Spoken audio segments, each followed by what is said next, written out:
Hi, and welcome to Academic Compliance Academy. In this video, I'm going to talk about risk management and compliance. So risk management from the GRC framework and compliance, meaning dynamic compliance, of course.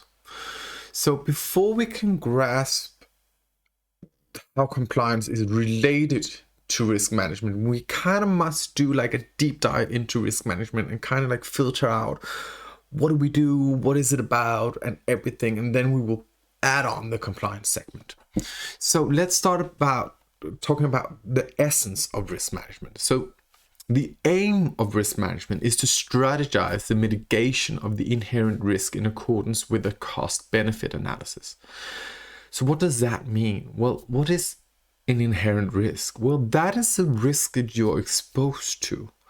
It can be as an entity, a company, member state, a competent authority at multiple levels. That will always be the surroundings, and both internal and external surroundings will have a risk, and that is the inherent risk. So what we need to put up are controls to mitigate those risks until we kind of end up with a residual risk, which is the output that we can accept. So put totally blunt, so you have a company as an example. The company is in a market. The market might expose some risk. There's a lot of different risk types. We put up controls that mitigates these risks until we have an acceptable amount of risk in the end. I just put up a small definition of risk here, which I think is quite important because risks are a lot of things. So risk equals the chance of something bad happening or the dispersal of possible outcomes. So when we talk about risks in terms of risk management, it's not in a positive sense. It is something bad happening, or the risk that you're exposed to is something that influences your company, your member state, your competent authority in a bad manner and not a good way. So how do we do this? How do we manage our risk? Well, we do this as a process. In the process of this cycle I just presented up here, it's an iterative cycle, and that just means that it's a continuance. Iterative means that it's something that keeps on rolling. We do it over and over again. So whenever you finish this process of risk management, you kind of just start all over again. It's not an ending. There's no ending to this unless, of course, you end up going bankrupt and your business is over. But when you do risk management, you start by identifying risk, then you assess the risk, you analyze and mitigate, monitor, and then you start all over again. And that is the iterative cycle. So I'm just going to go in trying to elaborate a bit like every segment of this cycle, so you get a full grasp of what is risk management before we can compare it to any type of compliance. So let's start by identifying. So mainly what you should do when you try to identify the inherent risk is kind of just do a brainstorm. I put up some segmentation here, just examples on how some people kind of segmentate risk in different categories. There's again, some have 3 elements, some have 20 different categories. It depends on the approach that you take. But the most important thing when you start doing this identification of inherent risk is brainstorm. It is kind of looking at, just try to see all possible bad things that could happen in your company or in the structure according to some different strategies that you put out. Like, try to imagine worst case scenarios, because then we can, after that, we can categorize it into different sectors, different elements, and then we can try to handle it. But we need first to just identify what are the risks we're exposed to. And sometimes this can be really, really hard. One of the hardest things in this iterative cycle, because typically the people doing this identification sometimes lack information. There might be someone on the lowest, like first line of defense, or just operating officers, compliance officers, or someone way down in the company that might see other problems and risks that the management of risk, the risk managers, don't really know. So this is a process that you need to do like up, down, but also down, up, because you need to like engage your employees to share the risk picture that they see. When we've done that, what we can do is we can categorize it. I just put up like 5 examples of categories that you could do. So there are, for example, we could take strategic risks. So what is a strategic risk? Well, that is risk posed by a business decision. It could be like expansion. So what can go wrong if we expand our business? That's a strategic decision, and that has some risk incorporated in it. We have operational risk, which is typically referred to more like an in-frame. So the Basel Committee defined it as risk of losses resulting from inadequate or failed internal processes, people and systems, or external events. Then we have an example of financial risk. So financial risk concerns a very large range of risk, but it all relates to the flow of funds, the flow of finances. So it includes the risk of not being paid back, that people, your clients, cannot pay you. So there's both a credit risk, liquidity risk, and also there's of course market risk of fluctuations and stuff like that. Then we also have the regulatory risk, which is like something that we need to like hold on to when we go to the compliance comparison. Laws can change, and especially after the financial crisis, we saw a very large increase in financial regulation, of course, because the crisis was based on finance. So there was a regulatory risk here. The risk that we were exposed to, that there would come a certain amount of demands from society. And these kind of risks we can put in a regulatory risk category if we want to have that. There's also reputational risk. We've seen that for all the large companies that have been taken in doing non-compliance, either financial ways, monetary ways, might be the expectations from the public. So reputational risk is one of the more fluid, but that is a connection to society. So here we especially look at risk, that how are we branding ourselves? What are we telling our stakeholders? And we need to be able to comply with that telling, because otherwise we kind of, we can suffer from a reputational risk. So in the first element, we identify risk. You just brainstorm every risk possible scenario, and then we just identify it and we lock it down. No matter what's gonna happen, never delete what you found out at this stage. Because even though it might be something that you don't actively need to mitigate, just keep it there, because it might be relevant to have a control or mitigation later on, next year, in 2 years, or in 3 years' time. So the second part is the assessment of impact. So it's the likelihood and consequence. So what we do here is all the risks that you identified, you need to quantify them. So at first we identify, we argue, why is there a risk? That's kind of like the qualitative way of identification and identifying risk, your risk exposure, your inherent risk. Now we need to quantify it. So there's a lot of different risk models out there, but put in simple, We look at probability and impact.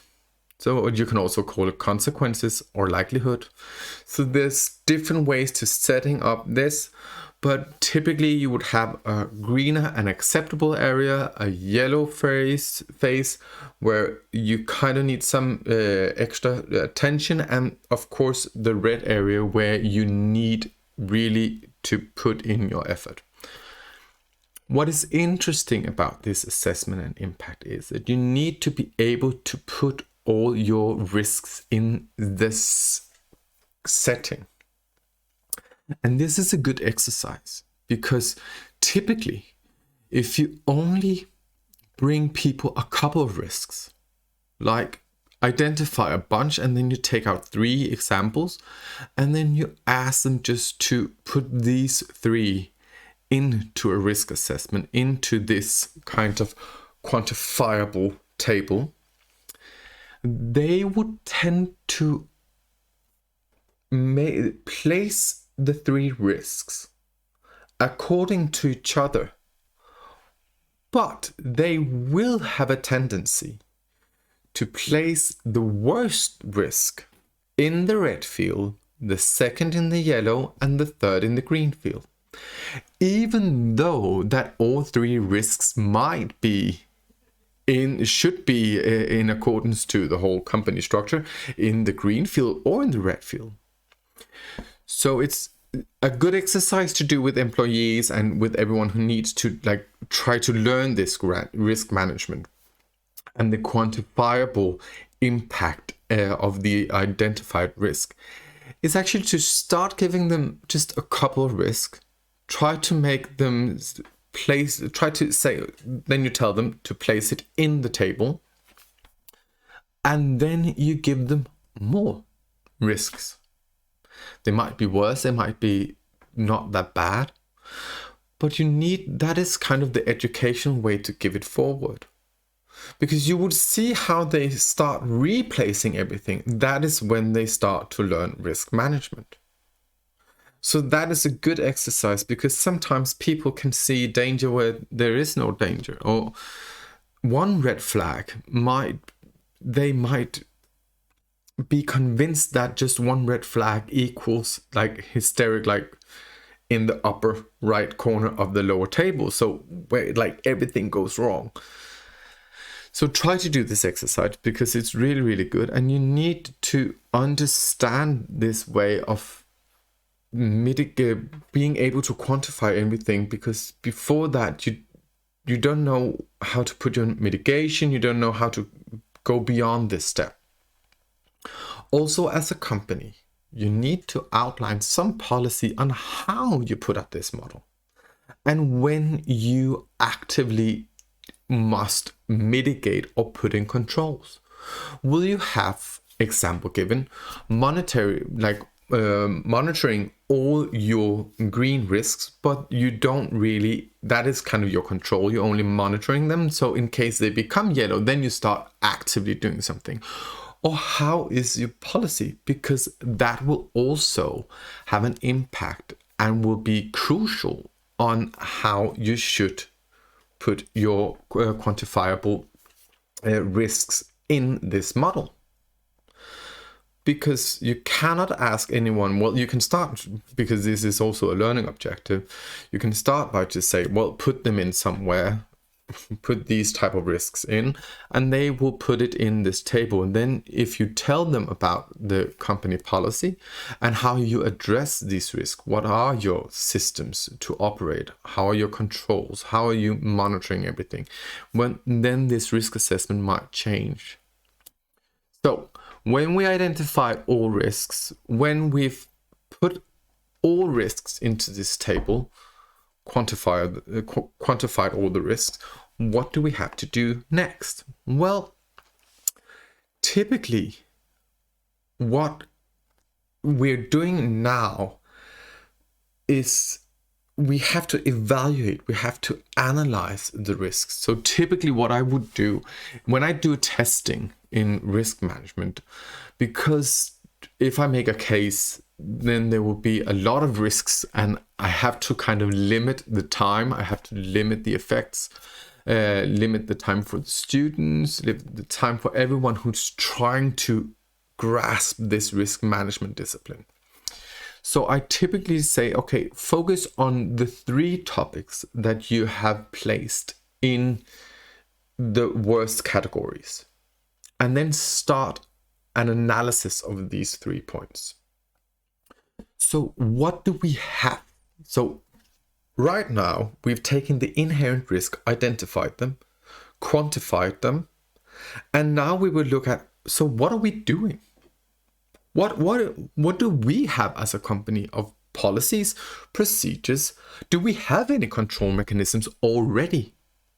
So you're analyzing the risks that you are exposed to in accordance with your behavior, your controls, your operational side in the company. So you're doing an analysis of saying, okay, we know there's this inherent risk in the market, or we're exposed to this risk. How are we suited? How do we handle this risk already? What do we have? Do we have an IT system that incorporates this risk? Do we have any controls or procedures? So you have to analyze your company in accordance to this risk that you have assessed, you have identified with a qualifiable argumentation. You have managed to quantify it, and now you analyze it towards your business operations. What do we have of policies and procedures? How are our control mechanisms already? When you've done that analysis, then we go to the 4th step, which is mitigation. Mitigation actually just stands for action plan. So how are we gonna handle this risk? So we know that we identified a risk with a qualification, we identified it with an argumentation. We quantified it. We've done an analysis. So how are we gonna go on? Are we gonna accept the risk? Are we going to try to avoid it? Are we going to transfer it to somewhere else? Or are we going to reduce it? Some of these actions, I just put up like 4 examples on how to act upon a risk. This is the strategy, your mitigation strategy. Some of them might overlap because mostly the whole time you will focus on reducing the risk. But sometimes you might have enough controls and policies and your whole company is not exposed to that much. So you can accept the risk. That would never be the case of a risk that is in the red zone if you don't have your control mechanism. So you need to kind of strategize it. But you need to plan ahead now. So you need to focus and say, okay, how are we going to handle this risk? And that is the mitigation.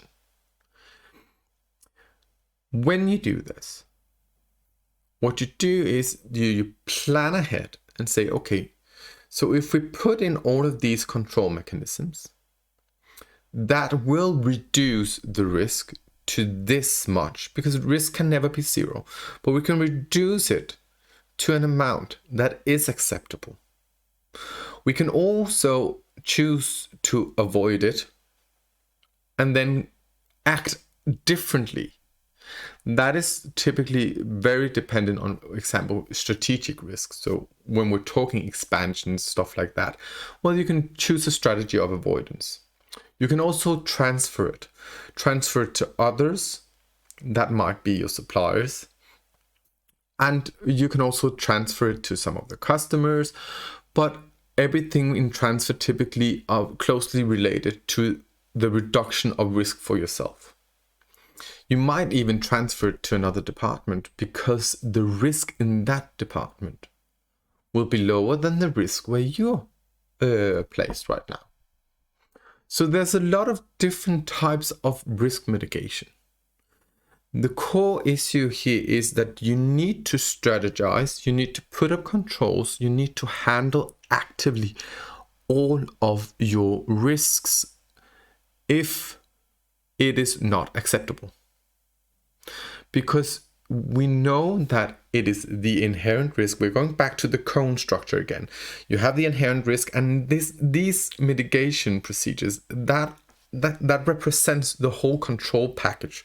So whatever's left after mitigation, that is the residual risk, and that need to be an acceptable amount. Which brings us to this. So here we get the cone again. And even though we put out mitigation measures so we can accept the residual risk, I stated here, like, be aware, because this is the whole point about an iterative cycle. It never stops, because you might have put up controls to control the risk at status quo, but in a month there might be something new happening, and you need to be aware. You need to monitor new external risk factors and the correctness and effectiveness of present mitigation and the residual risk. Because your controls were set up, your mitigation plan, you set up that at one point in time. Just a month later, the risk picture might be different. A war might have started. Something else might have commenced. So you need to continuously do it over and over again. And because of that, the last step here is, of course, ongoing monitoring of efficiency and risk development. When you monitor your risk, then you go back again and do the iterative cycle. So this is kind of just a short dive in to explain risk management in the conceptual framework of the GRC. So let's take a look on risk management and which view we have. Because there's a lot of good points in risk management that also will be so relevant when we're talking dynamic compliance. But when we do risk management, who is to gain? And it's pretty obvious, because I just stated up here that it's all about me.